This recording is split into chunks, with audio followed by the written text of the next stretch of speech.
ကျင်းမြို့လမ်းမတွေတံတိုင်းတွေပေါ်မှာအမည်မသိလူငယ်တယောက်ရဲ့မျက်နှာပုံ graffiti ဆေးချယ်ပကြီးတွေရုတ်တရက်ထွက်ပေါ်လာခဲ့တယ်။သူကတခြားလူတော့မဟုတ်ပါဘူး။ရဲတပ်ဖွဲ့ဝင်6ယောက်ကိုဓာတ်နဲ့တေဆုံးအောင်လုပ်ခဲ့တဲ့အတွက်ကြောင့်2008ခုနှစ်နိုဝင်ဘာလ6ရက်နေ့မှာတေတန်းစီရင်ချင်းခံခဲ့ရတဲ့အသက်28နှစ်အရွယ်လူငယ်လေးရန်ကြားပဲဖြစ်ပါတယ်။သူကလူသက်သမားတယောက်ပါပဲ။ဒါပေမဲ့ဘာကြောင့်နိုင်ငံတော်ဝန်လုံးကပြည်သူတွေရဲ့သူရဲကောင်းတယောက်ဖြစ်လာခဲ့ရတာလေဖြစ်စဉ်ကတော့ဒီလိုပါ2008ခုနှစ်ဇွန်လ1ရက်နေ့မှာမျက်နှာဖုံးဆွတ်ထားတဲ့ရန်ကြားကရှန်ဟိုင်းမြို့မြောက်ပိုင်းမှာရှိတဲ့ကြားပေရဲစခန်းထဲကိုလက်ရဲစက်ရဲဝင်ရောက်သွားပြီးတော့ရဲတပ်ဖွဲ့ဝင်6ယောက်ကိုဓာတ်နဲ့ထိုးသတ်ခဲ့ပါတယ်သူအဖမ်းခံရတဲ့အချိန်မှာဘာတုံလုံးမှုမှမရှိဘဲနဲ့ဒါကဆိုရင်ဂလက်စားချေတာဆိုပြီးတော့ဝန်ခံခဲ့တယ်သူဘာကိုဂလက်စားချေတာလေရန်ကြားကရဲတပ်ဖွဲ့ရဲ့မတရားနှိပ်စက်မှုကိုနှစ်ကြိမ်တိုင်ခံခဲ့ရပူပါတယ်။ပထမတစ်ချိန်မှာဆိုရင်တိုက်ရွံဘူတာယုံမှာယထာလက်မှတ်ဝယ်ဖို့တန်းစီနေတော့ရဲတွေကသူ့ကိုအကြောင်းမဲ့ဝိုင်းရိုက်ခဲ့တဲ့အတွက်ကြောင့်သွားနှချောင်းကျိုးပြီးတော့အုံနောက်တုံခါတဲ့အထိဒဏ်ရာရခဲ့တယ်။ဒုတိယတစ်ချိန်မှာတော့စပိန်ခိုးတယ်ဆိုပြီးတော့မတရားဆွဆွဲပြီးတော့ထပ်မံရိုက်နှက်နှိပ်စက်ခြင်းခံခဲ့ရတာပါ။ရန်ကြားကသူမတရားခံရတဲ့အမှုတွေကိုဥပဒေအတိုင်းအာဏာပိုင်တွေထံတိုင်ကြားခဲ့ပါတယ်။ဒါပေမဲ့ဘာမှထူးခြားမလာခဲ့ပါဘူး။တရားမျှတမှုကိုရှာမတွေ့တော့တဲ့အစုံဒေါသအလိမ့်လိမ့်နဲ့သူကဥပဒေကိုသူ့လက်နဲ့သူတရားစီရင်ဖို့ဆုံးဖြတ်ခဲ့တော့တာပါ။သူ့ရဲ့တရားခွင်ကိုတနိုင်ငံလုံးကစိတ်ဝင်တစားစောင့်ကြည့်ခဲ့ကြပြီးတော့ဘလော့ဂါတွေကဆိုရင်လည်းသူ့ကိုနှိပ်စက်ခဲ့တဲ့ရဲတွေကိုပါအရေးယူဖို့လှုံ့ဆော်ခဲ့ကြပါတယ်။ရှန်ဟိုင်းကလူအခွင့်အရေးလှုပ်ရှားသူပေါမောက်ခဟောင်း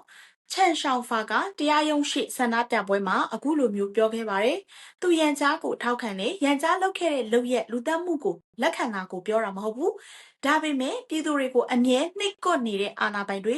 အထူးသဖြင့်ရဲတွေကိုရဲရဲဝံ့ဝံ့တော်လန်ရဲတဲ့သူရဲ့တက်တီကိုသူကလေးစားတာပါ။ရန်ကြားကတမန်အရက်သားတယောက်ဖြစ်တယ်ဆိုပေမဲ့တခြားသူတွေမလုပ်ရဲတာကိုလုတ်ပြသွားခဲ့တယ်ဆိုပြီးတော့လည်းပြောခဲ့ပါတယ်။ပေါမောင်ကချန်ကဆိုရင်လည်းအဲ့ဒီဆန္ဒပြပွဲကြောင့်ပဲတရားမဝင်ဖမ်းဆီးခြင်းခံရပြီးတော့23နာရီကြာစစ်ဆေးမေးမြန်းခြင်းခံခဲ့ရပါတယ်။အဲ့ဒီလုံရက်ကဆိုရင်လေရဲတပ်ဖွဲ့အာဏာအလွဲသုံးစားလုံးမှုကိုတက်တည်ပြနေရပါပဲ။ online ပေါ်မှာဆိုရင်လည်းဘလော့ဂါတွေကရဲတပ်ဖွဲ့ရဲ့ညင်းဆန်ထွက်ဆိုချက်တွေကိုတန်တရားဝင်ခဲ့ကြတယ်။ဘလော့ဂါတယောက်ဖြစ်တဲ့ fan ကဆိုရင်ငါတို့ရန်ကြားကိုထောက်ခံတာမဟုတ်ဘူး။အမှန်တရားကိုထောက်ခံတာဆိုပြီးတော့ရေးသားခဲ့တယ်လို့ရဲစခန်းထဲမှာရန်ကြား6နာရီကြာရှိနေတော့ကဘာတွေဖြစ်ခဲ့တာလဲဆိုတဲ့မှတ်တမ်းတွေကိုချပြဖို့တောင်းဆိုခဲ့ပေမဲ့အစိုးရကဖုံးကွယ်ထားခဲ့တာပါ။အော်တိုဘာလ23ရက်နေ့မှာရန်ကြားပြောခဲ့တဲ့စကားတစ်ခုကိုတီရှပ်ပေါ်မှာရိုက်နှိပ်ထားပြီးတော့လူတိုင်းကဝတ်ဆင်ခဲ့တယ်။အဲ့ဒီစကားကဆိုရင်နောက်ပိုင်းမှာ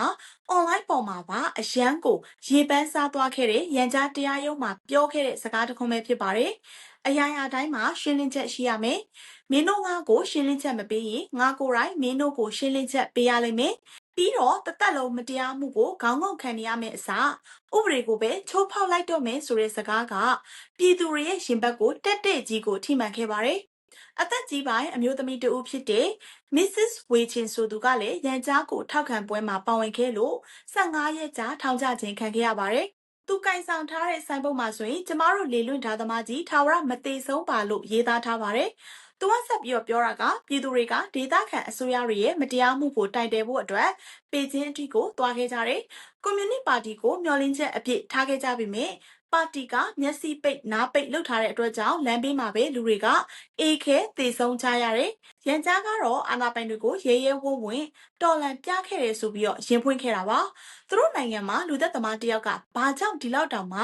ထောက်ခံမှုရခဲ့တာလဲ။အဖြေကတော့ရှင်းပါတယ်။ပြည်သူတွေကရဲတပ်ဖွဲ့နဲ့အာဏာပိုင်တွေအပေါ်မကျေနပ်မှုတွေရင်ဘတ်ထဲမှာပြည့်လည်နေလို့ပါပဲ။ရန်ကြားကလူသက်သမားတယောက်ဖြစ်နိုင်ပါတယ်။ဒါပေမဲ့တရားမျှတမှုစိတ်သုံးနေတဲ့လူအဖွဲ့အစည်းမှာတော့သူကဖိနှိပ်မှုကိုရဲရဲတောက်တော်လန်ခဲ့တဲ့ပြောင်းလဲမှုရဲ့သင်္ကေတတစ်ခုအဖြစ်သမိုင်းမှာကျန်နေအောင်မှာပဲဖြစ်ပါတယ်ရှင်။